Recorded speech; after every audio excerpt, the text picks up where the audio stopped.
Chapter 7 mental accounting episode 1। Dilip ने finance में MBA किया था। वह स्टॉक पिकिंग में 6 इंद्रियों का प्रयोग बहुत ही बुद्धिमानी से करता था। उसने ब्रोकरेज फर्म के लिए काम किया और बाजारों को पढ़ने की उसकी क्षमता के लिए उसका सम्मान किया गया। कुछ साल बाद उसने सोनिया से शादी कर ली। उस समय उसके बैंक खाते में लगभग 2 लाख रुपए थे। वर्ष 1991 था जब उदारीकरण की प्रक्रिया शुरू हो गई थी और शेयर बाजार बस उतर रहा था। साहसी होने के नाते दिलीप ने अपनी बचत का उपयोग शेयरों में ट्रेड करने के लिए किया। ब्रोकरेज फर्म के ग्राहकों के साथ स्टॉक पिकर के रूप में उनके ट्रैक रिकॉर्ड और उनकी पिछली सफलता को देखते हुए यह एक बुद्धिमान निर्णय था। पहले साल में पूंजी बढ़कर 8 लाख रुपए हो गई और 1993 में उसकी पूंजी बढ़कर 14 लाख रुपए हो गई। 2 साल बाद अपनी सफलता में विश्वास करते हुए उसने पूर्णकालिक ट्रेडर बनने के लिए अपनी नौकरी छोड़ दी। सोनिया इस फैसले से सहमत नहीं थी, लेकिन उसने उन्हें बताया कि इससे उसे विभिन्न सेमिनार में भाग लेने और अपने पढ़ने के साथ अपने कौशल को विकसित करने के लिए अधिक समय मिलेगा, जो कि बहुत महत्वपूर्ण था। उसने काम करना जारी रखा और 1994 में उसकी पूंजी बढ़कर 30 लाख रुपए हो गई और यह जोड़ा लंदन की यात्रा पर गया। सोनिया बहुत खुश थी क्योंकि वे एक ही बेडरूम अपार्टमेंट में रह रहे थे। 1995 में उसकी पूंजी 60 लाख रुपए से अधिक हो गई और इसलिए उसका आत्मविश्वास रूढ़िवादी होने के कारण सोनिया ने सुरक्षित खेलने को कहा। उसने जोर देकर कहा कि कुछ पैसों को अलग अलग सुरक्षित संपत्तियों में लगाने चाहिए जिन्हें वे जरूरत के समय वापस ले सकते हैं। वह दिलीप के खिलाफ स्टॉक मार्केट में अपनी सारी पूंजी निवेश करने के खिलाफ थी। दिलीप ने उसकी सलाह पर ध्यान नहीं दिया। उसने सोचा था कि निवेश जितना अधिक होगा लाभ उतना ही अधिक होगा। पैसे के लिए अलग दृष्टिकोण ने उनके बीच दरार पैदा कर दी। तर्कों का पालन किया गया और संबंध तनावपूर्ण था। वह हारने लगता है, लेकिन उसने सोचा कि चूंकि उसके पास एक आरामदायक संतुलन था, इसलिए चिंता करने की कोई जरूरत नहीं थी। उसने एक ऐसे बाजार में भारी टक्कर ली जो नीचे जा रहा था और 1997 तक उसने सब कुछ खो दिया था। सोनिया के तलाक के बाद उसने फ्लैट को गिरवी रख दिया था। उसने उस पर एक गंभीर जुआरी होने का आरोप लगाया और उसने कहा कि वह पैसे नहीं संभाल सकती। अपने भविष्य को बचाने के लिए उसकी चेतावनी के बावजूद सिर्फ 2 साल में 60 लाख रुपए खो दिए हैं। दिलीप हैरान था। उसने कहा कि सोनिया के आरोप तेज और निराधार थे। उसे केवल लाखों रुपए का नुकसान हुआ था और वह भी 6 साल की अवधि में। एपिसोड 2। सुनील और जॉन अच्छे दोस्त थे। वे एक ही कंपनी के लिए काम करते थे और आर्थिक रूप से मजबूत थे। उन्होंने अच्छे जीवन का आनंद लेने के लिए तय किया कि हर शनिवार को वे एक 5 स्टार रेस्टोरेंट में भोजन करेंगे। प्रत्येक बिल का भुगतान प्रत्येक वैकल्पिक सप्ताह में करेंगे। पहले शनिवार को उन्होंने ताज में भोजन किया और सुनील ने अपने क्रेडिट कार्ड से 3000 रुपए के बिल का भुगतान किया।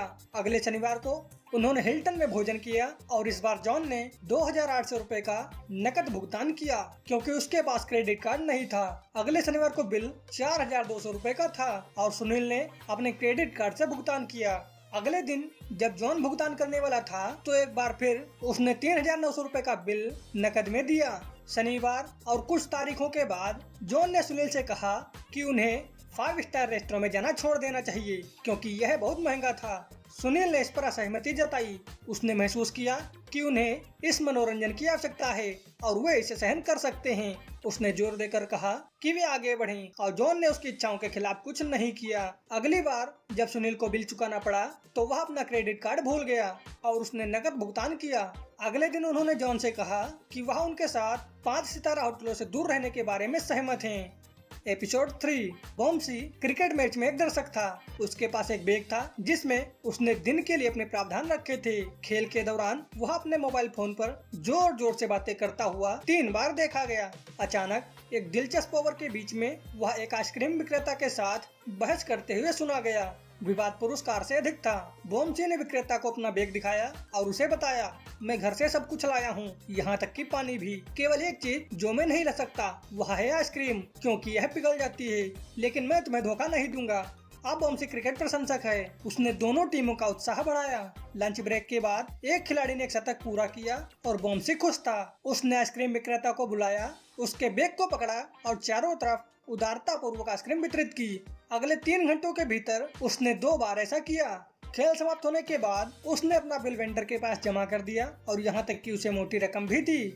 Mental accounting champion Richard Thaler द्वारा विकसित एक विचार है।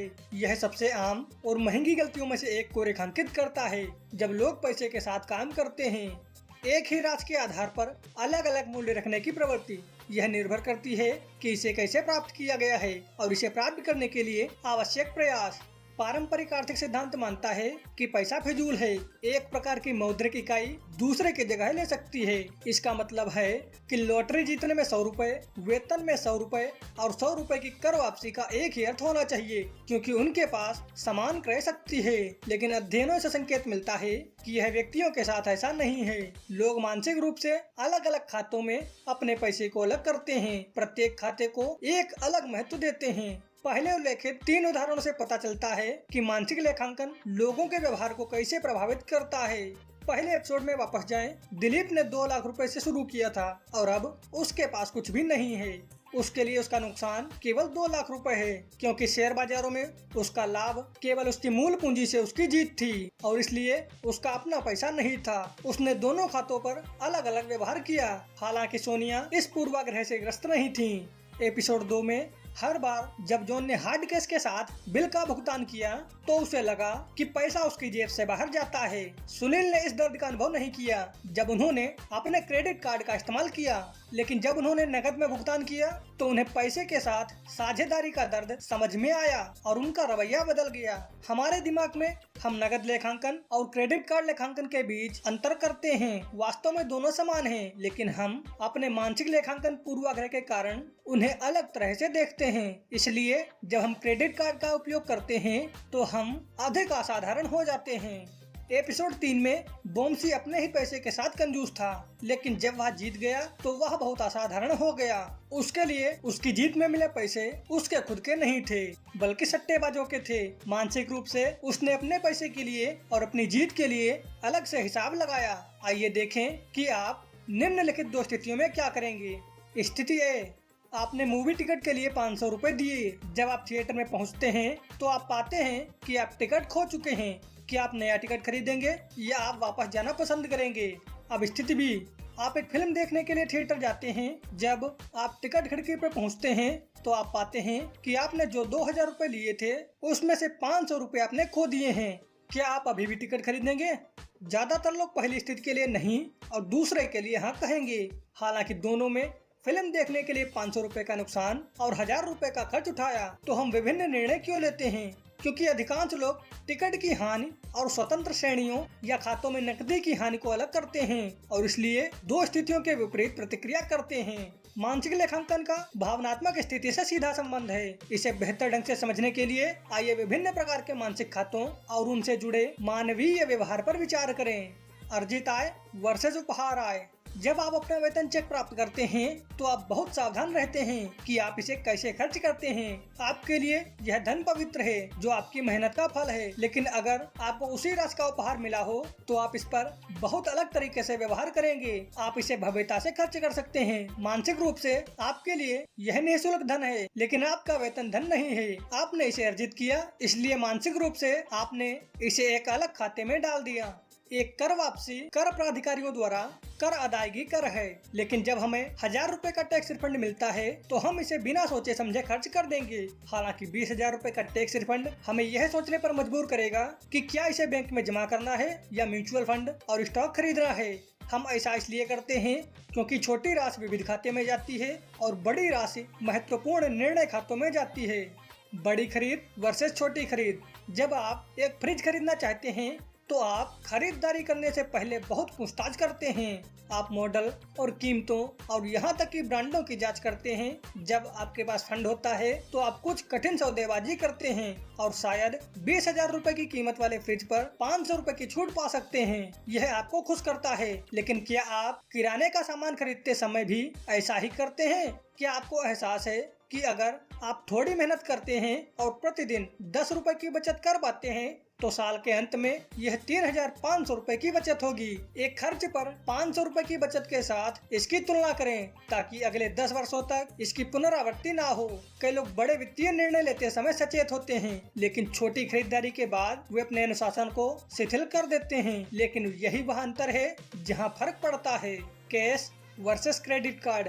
आज क्रेडिट कार्ड एक स्टेटस सिंबल है, हर कोई एक चाहता है और प्रत्येक बैंक आक्रामक रूप से इसका विपणन कर रहा है। यह बैंक के लिए एक बड़ा लाभ कमाने वाला है और उपयोगकर्ता के लिए जेब में एक छेद है जो इसके नुकसान के बारे में नहीं जानते हैं। सुनील और जॉन का उदाहरण याद रखें। सुनील को पैसे की कीमत का एहसास तब हुआ जब उसने बिल का भुगतान नकद में किया, क्योंकि हमारे पास अलग अलग मानसिक खाते हैं, इसलिए हम नकद और क्रेडिट कार्ड लेन देन का अलग अलग व्यवहार करते हैं। यदि लोग क्रेडिट कार्ड का उपयोग नकद भुगतान करने के मुकाबले करते हैं तो लोग अधिक खरीदारी करते हैं। वास्तव में दोनों आपके अपने पैसे का प्रतिनिधित्व करते हैं। फर्क सिर्फ इतना है कि क्रेडिट कार्ड हमें असाधारण बनाते हैं क्योंकि हम पैसे को हाथों से नहीं बदलते हैं। इसके अलावा हम दिए गए क्रेडिट कार्ड पर ब्याज का भुगतान करते हैं। यह इस कारण से है कि क्रेडिट कार्ड कंपनियां एक समृद्ध व्यवसाय करती हैं। सेक्रेड मनी यानी पवित्र धन। रमेश एक सफल निवेशक थे और उसने अपने लिए उचित काम किया था। एक दिन उसे अपने चाचा से 10 लाख रुपए विरासत में मिले। चाचा ने कड़ी मेहनत की थी और अपना सारा पैसा बचा लिया था। उन्होंने कोई जोखिम नहीं लिया और देखभाल के साथ अपने पैसे की देखभाल की। रमेश ने इस पैसे को पवित्र माना क्योंकि उसे यह किसी ऐसे व्यक्ति से मिला था जिसने अपनी पूरी जिंदगी कमाने के लिए मेहनत की थी। वह इसे शेयर बाजार में लगाने पर विचार नहीं करेगा जहां उसने यथोचित प्रदर्शन किया था। इसके बजाय उसने इसे बैंक डिपॉजिट में डाल दिया। उसके मानसिक खाते में पवित्र धन अंकित था। उसके चाचा असाधारण थे। शायद रमेश ने उस पैसे के साथ शेयर बाजार खेला होगा। निवेशक पर मानसिक लेखांकन का प्रभाव। मानसिक लेखांकन प्रभाव न केवल हमारे व्यक्तिगत वित्त बल्कि निवेश की दुनिया में भी अधिक स्पष्ट है। निवेशक निवेश खोने पर क्यों रुकते हैं? वे अपनी कार्रवाई को सही ठहराने के लिए कई कारण पेश कर सकते हैं, लेकिन यह तथ्य यह है कि मानसिक रूप से वे यह मानने को तैयार नहीं हैं कि वे नुकसान उठा रहे हैं। मानसिक रूप से हम यह मानते हैं कि जब हम बेचते हैं तो हम केवल नुकसान ही बुक करते हैं।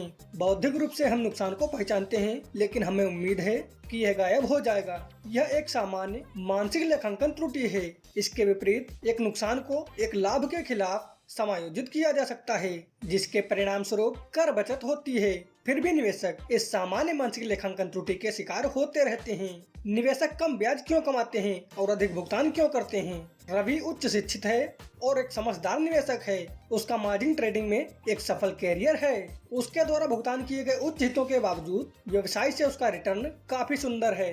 रूढ़िवादी होने के नाते उन्होंने किसी भी अप्रत्याशित घटना की देखभाल के लिए आरामदायक बैंक जमा होने पर खुद को पुरस्कृत किया। वह जानता था कि बैंक डिपॉजिट ने रिटर्न की कम दर की पेशकश की है, लेकिन उसे लगा कि बैंकों द्वारा दी जाने वाली सुरक्षा के मार्जिन के लिए वह एक कीमत चुकाएगा। यह विडंबना है कि वह अपने मार्जिन ट्रेडिंग में उच्च ब्याज का भुगतान करता है, जबकि उसका खुद का पैसा बैंक जमा में बहुत कम ब्याज कमाता है। यदि वह अपने स्वयं के धन का अपने स्टॉक में ट्रेडिंग करने के लिए उपयोग करता है और ब्याज की इतनी अधिक दरों का भुगतान करने से बचता है, तो यह कितना बेहतर होगा। यह कोई भटका हुआ मामला नहीं है। ज्यादातर लोग ऐसी गलतियां करते हैं। समस्या यह है कि उनके पास एक ही पैसे के लिए दो मानसिक खाते, पैसे बचाएं और जोखिम भरे पैसे हैं। ज्यादातर लोगों का मानना है कि बोनस शेयर कंपनी द्वारा अपने शेयर धारकों को दिया जाने वाला फ्रीबी है। वे ऐसी खबरों पर अधिक शेयर भी खरीदते हैं, लेकिन वे गलत हैं। कंपनियां भंडार को पूंजीगत करने और अपने फाइनेंसेस को संतुलित करने के लिए बोनस शेयर देती हैं, लेकिन निवेशक इसे इस तरह से नहीं देखते हैं। वे इसे एक हवा का झोंका मानते हैं।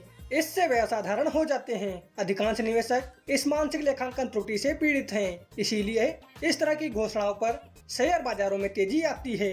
डे ट्रेडर्स एक शेयर में समय के साथ और फिर से बहुत संकीर्ण फैलाव के साथ ट्रेड करते हैं। उन्हें लगता है कि वे लाभ कमा रहे हैं, लेकिन लेन देन की लागत और दलाली पर विचार करें जो वे ऐसे संस्करणों पर भुगतान करते हैं। वे वास्तव में अपने दलालों और कर अधिकारियों को समृद्ध करने का व्यवसाय कर रहे हैं। यह किराने का सामान खरीदने और लागत को कम करने की तरह नहीं है। कार्य योजना पर चर्चा करने से पहले यह समझना महत्वपूर्ण है कि कोई निर्धारित नियम नहीं है। क्रेडिट कार्ड का उपयोग करने से परहेज करने के लिए सबसे अच्छी सलाह और सभी समान रूप से इलाज करने के लिए हम सभी के पास हमारे व्यक्ति दोष हैं और हमें यह तय करना होगा कि हमें अपने लिए क्या करना है। मानसिक लेखांकन का अपना सकारात्मक और नकारात्मक पहलू भी है और यह प्रत्येक व्यक्ति पर निर्भर है कि वह उसके लिए सबसे अच्छा क्या है। उदाहरण के लिए, यदि आप एक बड़े ऋणदाता हैं और अपने आग्रह पर पर्दा डालने में असमर्थ हैं, तो मानसिक लेखांकन आपके निश्चित बंधक भुगतान, बच्चों की शिक्षा निधि और सेवानिवृत्त बचत की योजना बनाने का सबसे प्रभावी तरीका हो सकता है। मानसिक लेखांकन के हानिकारक प्रभावों को समाप्त करने के लिए इसके लाभों को संरक्षित करते हुए आपको अपने स्वयं के मानसिक लेखा प्रणाली का लेखा परीक्षण करने की आवश्यकता है। कार्य की योजना। कार्य योजना की सलाह देने के लिए आपको 2 महत्वपूर्ण आकलन करने होंगे। सबसे पहला, यह परीक्षण निर्धारित करेगा कि आप मानसिक लेखांकन के लिए प्रवण हैं या नहीं। कल्पना कीजिए कि आप मॉल में एक महंगे सूट की खरीदारी कर रहे हैं। पहली बार में आपने लॉटरी में 10,000 रुपए जीते हैं। क्या आप उस महंगे सूट को खरीदने के लिए उस पैसे का उपयोग करेंगे? अब दूसरे उदाहरण में आपको पता चलता है कि आपके बचत खाते में 10,000 रुपए हैं। कुछ ऐसे हैं जिनके बारे में आप भूल गए थे। क्या आप महंगे सूट खरीदने के लिए उस पैसे का उपयोग करेंगे? यदि आपका उत्तर पहले प्रश्न के लिए हाँ है और दूसरे के लिए नहीं है, तो अधिकांश लोगों की तरह आप मानसिक लेखांकन के लिए प्रवृत्त हैं, जिसका अर्थ है कि आप पैसे बर्बाद करने के लिए प्रवण हैं क्योंकि आप एक ही राशि पर अलग अलग मूल्य रखते हैं। दूसरा, आपको अपने वित्त की समीक्षा करनी होगी। अपने आप से पूछो। नंबर 1, क्या आपने आपात स्थितियों के लिए किसी भी बचत को अलग रखा है? नंबर 2, क्या आप अपने क्रेडिट कार्ड पर 1 महीने से अगले महीने तक क्रेडिट का चक्कर लगाते हैं? यदि आपका उत्तर दोनों प्रश्न के लिए हाँ है, तो आप मानसिक लेखांकन के शिकार हैं। आप अपने आपातकालीन धन को कम ब्याज दरों पर स्टेक करते हैं और अपने क्रेडिट कार्ड बैलेंस पर उच्च ब्याज देते हैं। आप लगभग 6% कमा रहे हैं और क्रेडिट कार्ड डेबिट पर लगभग 15% का भुगतान कर रहे हैं। यदि आप किसी भी आपातकालीन बचत को अलग नहीं करते हैं बल्कि पैसे खर्च करते हैं, तो आर्थिक रूप से आप बहुत बेहतर होंगे। यह एक स्वच्छ क्रेडिट कार्ड रिकॉर्ड और एक उच्च क्रेडिट सीमा प्रदान करेगा। आपातकाल के मामले में क्रेडिट कार्ड हमेशा आपके निपटान में होता है। इस बदलाव को करने से आप 9% अमीर बन जाएंगे। निम्नलिखित सुझाव आपको अपनी कार्य योजना बनाने में मदद करेंगे। हमेशा नकद भुगतान करें। यह आपको कोई रास्ता नहीं बताता है कि आप अपने क्रेडिट कार्ड को फेंक दें, लेकिन जब भी आप क्रेडिट कार्ड का उपयोग करने के बजाय नकद भुगतान करते हैं, यह स्वचालित रूप से आपको अपनी जेब से नकदी के बहिर्वाह से अवगत कराएगा और आप खरीद पर पुनर्विचार कर सकते हैं। क्रेडिट स्लिप पर हस्ताक्षर करने पर आपके द्वारा खर्च किए जा रहे धन की कल्पना करने का एक और तरीका होगा। उस पैसे का विचार आपको कम से कम आपके कार्यों के लिए सतर्क करेगा। B patience.